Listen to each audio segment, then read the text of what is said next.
నమస్కారం. NI news ప్రేక్షకులందరికీ పరాభవనామ సంవత్సర ఉగాది శుభాకాంక్షలు తెలియజేస్తూ హెడ్లైన్ చూద్దాం.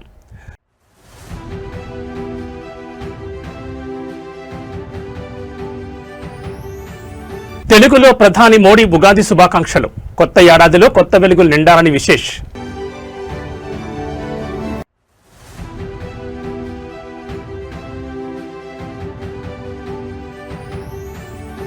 ఉగాది వేళ సీఎం చంద్రబాబు ఉదారత. సీఎంఆర్ఎఫ్ పై తొలి సంతకం.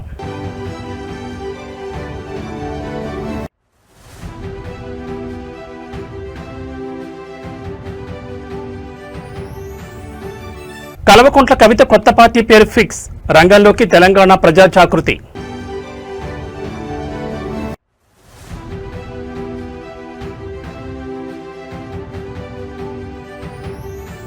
ఏపీలో భారీ స్థాయిలో ఉద్యోగాల భర్తీకి శ్రీకారం. జాబ్ క్యాలెండర్ విడుదల చేసిన మంత్రి నారా లోకేష్.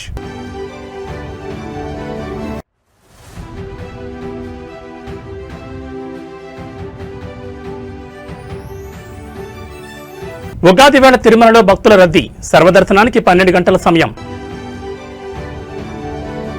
ఇక వివరాలు చూస్తే పండగను ఆనందంగా జరుపుకోండి అని ప్రధాని నరేంద్ర మోడీ తెలుగు ప్రజలకు ఉగాది శుభాకాంక్షలు తెలిపారు. గురువారం ఎక్స్ వేదికగా తెలుగులో ఆయన ఉగాది విషెస్ తెలిపారు. శుభప్రదమైన ఉగాది పండుగ సందర్భంగా ప్రతి ఒక్కరికి హృదయపూర్వక శుభాకాంక్షలు. సంప్రదాయాలతో ముడిపడి ఉండడంతో పాటు కొత్త శక్తికి ఆరంభాలకు ఉగాది పండుగ ప్రతీక. నూతన సంవత్సరానికి ఉగాది నాంది పలుకుతుంది. రాబోయే సంవత్సరం ఆనందాలు, విజయాలు, ఆరోగ్యంతో నిండి ఉండాలని ప్రార్థిస్తున్నాను. తమ ఆకాంక్షలను చిత్తశుద్ధితో కొనసాగించేలా, సమాజ శ్రేయస్సుకు సానుకూలతతో దోహదపడేలా ఈ ఏడాది ప్రతి ఒక్కరిని ప్రేరేపించాలని కోరుకుంటున్నానని పేర్కొన్నారు.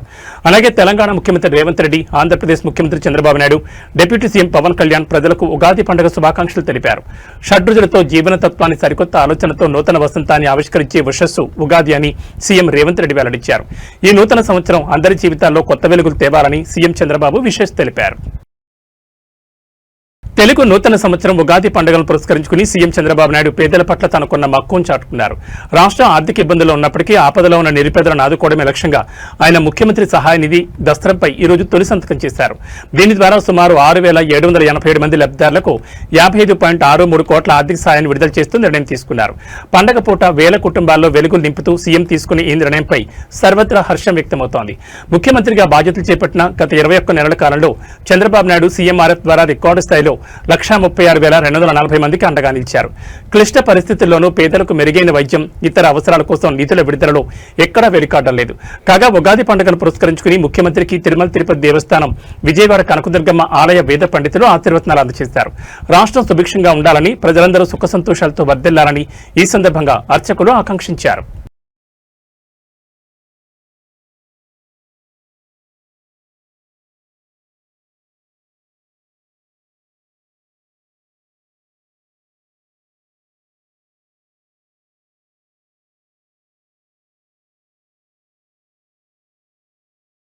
ఓం రాజాధిరాజాయ ప్రసఖ్యసాహినే నమో వయం వై శ్రవణాయ కుర్మహే సమే కామాన్ కామకామాయ మహ్యం కామేశ్వరో వై శ్రవణో దదాతు కుబేరాయ వై శ్రవణాయ మహారాజాయ నమః కైలాధిపయే వదైవ తన్నః వృషభాద్రీశ్వరనే వదైవ తన్నః ఐశైలాధిపయేవ దైవ తన్నః భగవాన్ వెంకటేవ దైవ తన్నః శ్రీ శ్రీనివాసః పరదైవ తన్నః శ్రీ శ్రీనివాసః పరమం ధనన్నః శ్రీ శ్రీనివాసః కులదైవ తన్నః శ్రీ శ్రీనివాసః పరమాగతిర్నః భద్రాబ్జే భాగ్యలక్ష్మీః కమలే సర్వదా ధనలక్ష్మీః దోర్దండే ప్రియలక్ష్మీః హృదయ సరసిదే భూతకారుణ్యలక్ష్మీః ఖడ్గాగ్రే శౌర్యలక్ష్మీః పుణ్యలక్ష్మీః త్వయో విజయతాం సర్వసామ్రాజ్యలక్ష్మీః శ్రీర్వజ్రస్వమాయుష్యమారోగ్యమారీధా శోభామానం మహీయతే ధాన్యం ధనం పశుం బహుపుత్రలాభం శతం వత్సరం దీర్ఘమాయుః వెంకటేశ్వర ప్రసమాదసి सिद्धिरस्तु रक्षणे कल्याणे सकलेश्वरे सरसिजा भाग्यानुसंधायिने शोभांगे विमलेश्वरी विमलने नारायणी श्रीसती पायान्न भगवान् पुराण पुरुषः कुर्या सदा मङ्गलम् मङ्गलं कौसलेन्द्राय महनीय गुणात्मने चक्रवर्ति तनूजाय सार्वभौमाय मङ्गलम् श्री सीतालक्ष्मण समेत श्री कोदण्डराम स्वामिनः संपूर्ण कृपा कटाक्ष फल सिद्धिरस्तु तदास्तु राजराष्ट्राभिवृद्धिरस्तु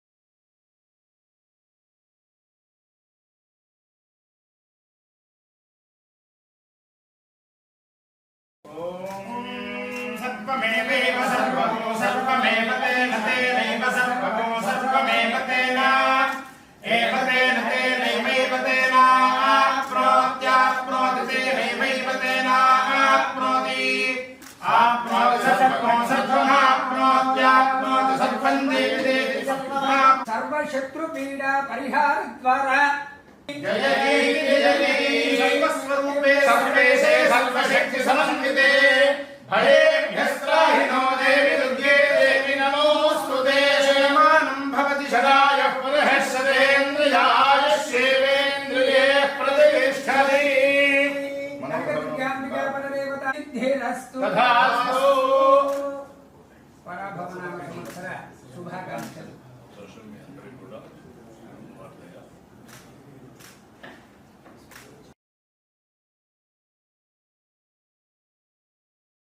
తెలంగాణ రాజకీయాల్లో కల్వకుంట్ల కవిత కొత్త పార్టీ పేరుపై క్లారిటీ వచ్చింది. తెలంగాణ ప్రజా జాగృతి పేరుతో కొత్త రాజకీయ పార్టీ పేరు రిజిస్ట్రేషన్ కోసం కవిత కేంద్ర ఎన్నికల సంఘానికి దరఖాస్తు చేసుకున్నారు. అయితే రిజిస్ట్రేషన్ ప్రక్రియలో జాప్యం జరుగుతుండడం పట్ల తాజాగా ఆమె ఢిల్లీ హైకోర్టును ఆశ్రయించారు.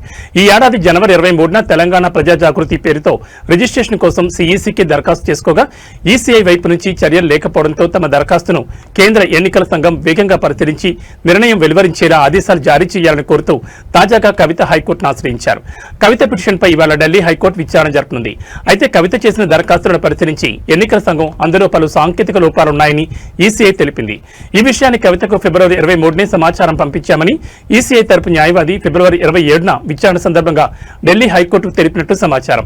అయితే ఆ రోజు కవిత తరపు ముఖ్య న్యాయవాది ఆసుపత్రిలో ఉన్నందున విచారణను వాయిదా వేయాలని కోరడంతో కేసు మార్చి 19కి వాయిదా పడిందని, ఈ మేరకు ఇవాళ మరోసారి విచారణకు రాబోతున్నట్టు తెలుస్తోంది.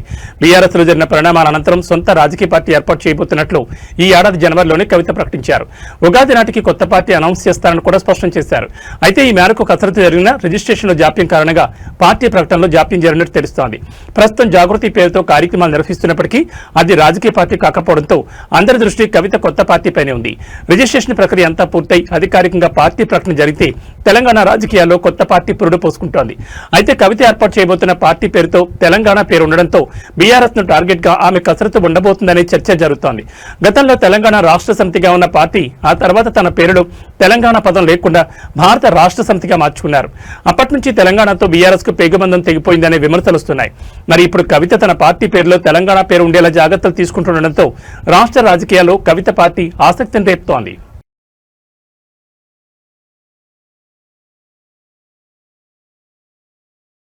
ఆంధ్రప్రదేశ్ యువతకు ఉగాది 2026 సందర్భంగా శుభవార్త అందిస్తూ రాష్ట్ర ప్రభుత్వం భారీ స్థాయిలో ఉద్యోగాల భర్తీకి శ్రీకారం చుట్టింది. విద్యా ఐటీ శాఖ మంత్రి నారా లోకేష్ జాబ్ క్యాలెండర్ విడుదల సందర్భంగా కీలక వ్యాఖ్యలు చేశారు. యువకాలం పాదయాత్రలో ఇచ్చిన హామీ మేరకు జాబ్ క్యాలెండర్ విడుదల చేయడం చాలా సంతోషంగా ఉందని తెలిపారు. ప్రజాప్రభుత్వంగా ఇచ్చిన మాటను నిలబెట్టుకుంటున్నామని మంత్రి లోకేష్ పేర్కొన్నారు. రాష్ట్రంలోని వివిధ ప్రభుత్వ శాఖల్లో మొత్తం 10,060 ఉద్యోగాలను భర్తీ చేయనున్నట్లు మంత్రి నారా లోకేష్ ప్రకటించారు. ఈ నియామకాల కోసం నోటిఫికేషన్లు ఎప్పుడు విడుదలవుతాయో, ఎన్ని పోస్టులు భర్తీ చేస్తామో స్పష్టంగా జాబ్ క్యాలెండర్లో వెల్లడించామని తెలిపారు. నిర్ణయించిన షెడ్యూల్ ప్రకారం పరీక్షలు నిర్వహించి అన్ని పోస్టులను సమయానికి భర్తీ చేస్తామని హామీ ఇచ్చారు. అభ్యర్థులకు పారదర్శకత కల్పించేందుకు సిలబస్ ను కూడా ముందుగానే ప్రకటిస్తామని మంత్రి లోకేష్ వెల్లడించారు. ఉద్యోగార్థుల నైపుణ్యం పోర్టల్లో వన్ టైం రిజిస్ట్రేషన్ చేసుకుని అన్ని అప్డేట్స్ అలర్ట్స్ పొందొచ్చని మంత్రి లోకేష్ సూచించారు. దీంతో అభ్యర్థులు ఎటువంటి సమాచారాన్ని కోల్పోకుండా సకాలంలో సిద్ధం కావడానికి అవకాశం ఉంటుందన్నారు.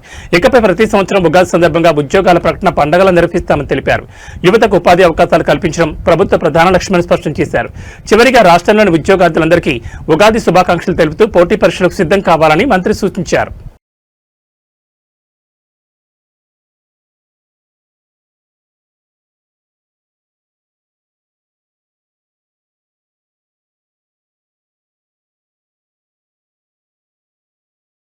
సుదీర్ఘ నిరీక్షణ తర్వాత వైఎస్ఆర్ కాంగ్రెస్ పార్టీ కీలక నేత మాజీ MLA Pinnelli Ramakrishna Reddy Nellore central jail నుంచి విడుదలయ్యారు. గత 98 రోజులుగా రిమాండ్లో ఉన్న ఆయనకు కోర్టు బెయిల్ మంజూరు చేయడంతో ఇవాళ జైలు నుంచి బయటకొచ్చారు. పిన్నెల్లి విడుదల సందర్భంగా నెల్లూరు సెంట్రల్ జైలు వద్ద పండగ వాతావరణం నెలకొంది. జైలు ముఖద్వారం వద్దకు భారీ సంఖ్యలో చేరుకున్న వైసీపీ నేతలు, కార్యకర్తలు మరియు ఆయన అనుచరులు పిన్నెల్లికి ఘనస్వాగతం పలికారు. గజమాలలతో పూల వర్షంతో తమ నాయకుడిపై అభిమానం చాటుకున్నారు. ముఖ్యంగా మాచర్ల నియోజకవర్గం నుండి పెద్ద ఎత్తున తరలివచ్చిన పార్టీ శ్రేణులు జై పిన్నెల్లి, జై జై పిన్నెల్లి అంటూ చేసిన నినాదాలతో జైలు పరిసర ప్రాంతాలు మారుమోగిపోయాయి. దాదాపు 3 నెలల విరామం తర్వాత తమ నాయకుడు బయటకు రావడంతో కార్యకర్తల్లో కొత్త ఉత్సాహం కనిపిస్తోంది.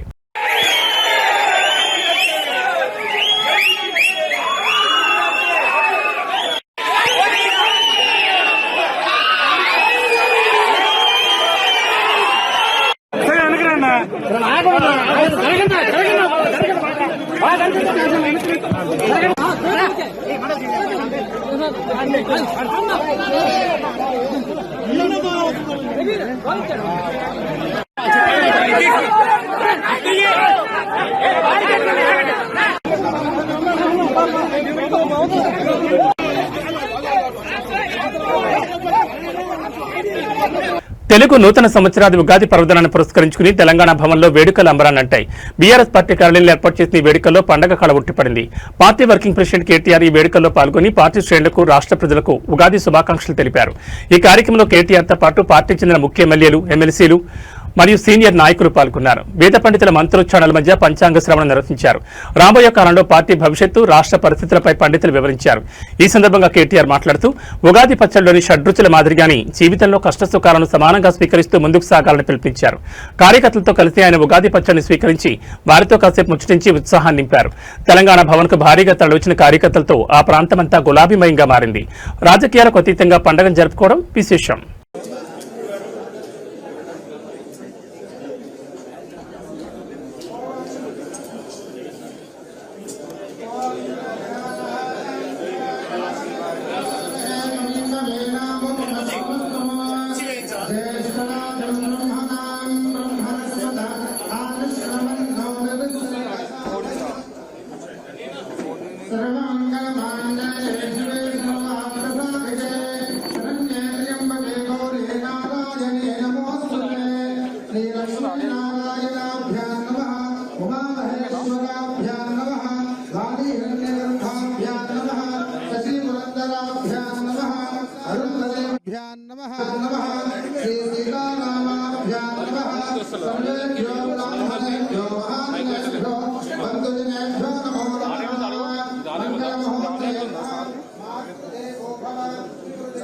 అమరావతిలోని వైఎస్ఆర్ కాంగ్రెస్ పార్టీ కేంద్ర కార్యాలయంలో 2026 ఉగాది పండుగ వేడుకలు ఘనంగా నిర్వహించారు.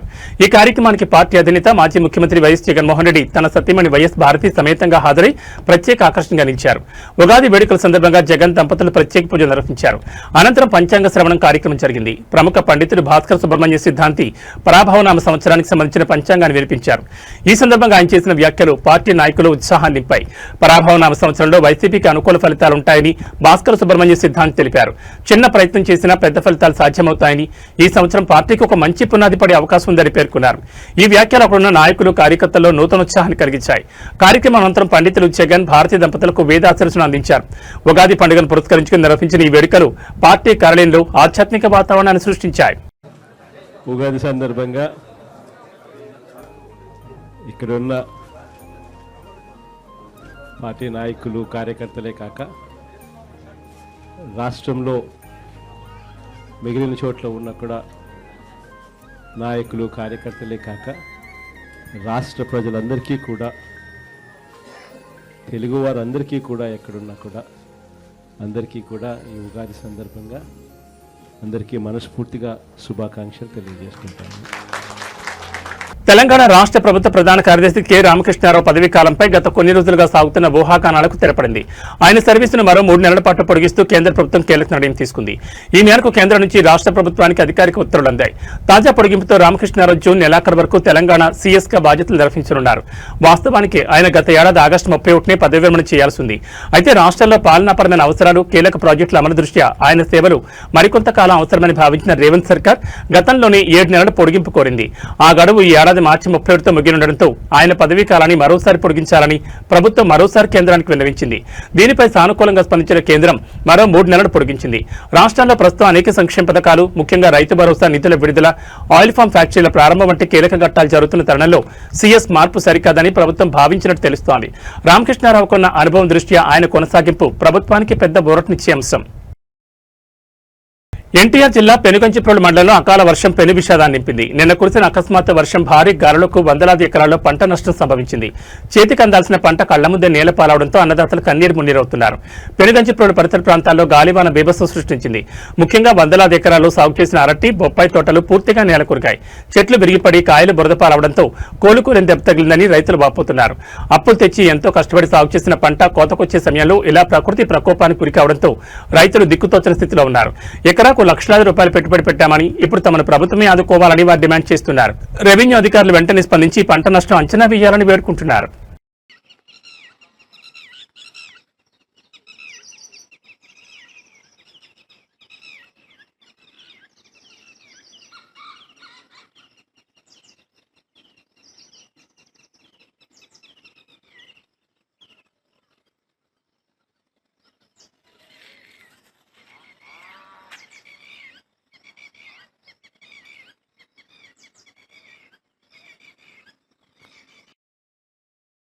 తెలుగు నూతన సంవత్సర పండుగ ఉగాది పర్వదినాన్ని పురస్కరించుకుని తిరుమల క్షేత్రం భక్తులతో కిక్కిరిసిపోయింది. స్వామివారి దర్శనం కోసం వివిధ ప్రాంతాల నుంచి భక్తులు భారీగా తరలిరావడంతో తిరుగిరిలో కోలాహలం నెలకొంది. ప్రస్తుతం తిరుమలలో భక్తుల రద్దీ సాధారణం కంటే ఎక్కువగా ఉంది. టోకెన్ లేని భక్తులకు సర్వదర్శనం కోసం సుమారు 12 గంటల సమయం పడుతోంది. వైకుంఠం క్యూ కాంప్లెక్స్లోని 17 కంపార్ట్మెంట్లు భక్తులతో పూర్తిగా నిండిపోయాయి. క్యూ లైన్లో వేచి ఉన్న భక్తులకు టీటీడీ అధికారులు నిరంతరం అన్నప్రసాదాలు, పాలు, త్రాగునీరు అందిస్తున్నారు. బుధవారం నాటి స్వామివారి దర్శన మరియు ఆదాయ వివరాలను అధికారులు వెల్లడించారు. నిన్న ఒక్కరోజే 72,332 మంది భక్తులు శ్రీవారిని దర్శించుకున్నారు. భక్తులు స్వామివారికి మొక్కుల రూపంలో సమర్పించిన కానుకల ద్వారా హుండీ ఆదాయం 3.53 కోట్లు వచ్చినట్లు టీటీడీ తెలిపింది. మొక్కులు చెల్లించుకోవడానికి 21,852 మంది భక్తులు స్వామివారి తలనేలను సమర్పించారు. ఉగాది పర్వదిన సందర్భంగా ఆలయంలో ప్రత్యేక పూజలు, ఉగాది ఆస్థానం నిర్వహించనున్నారు. రద్దీ దృష్ట్యా భక్తులు సహనంతో వేచి ఉండాలని అధికారులు కోరుతున్నారు.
ఖతార్లోని ఎల్ఎన్జీ గ్యాస్ క్షేత్రంపై ఇరాన్ దాడి చేసిన తర్వాత ప్రపంచవ్యాప్తంగా పరిస్థితులు తారుమారయ్యాయి.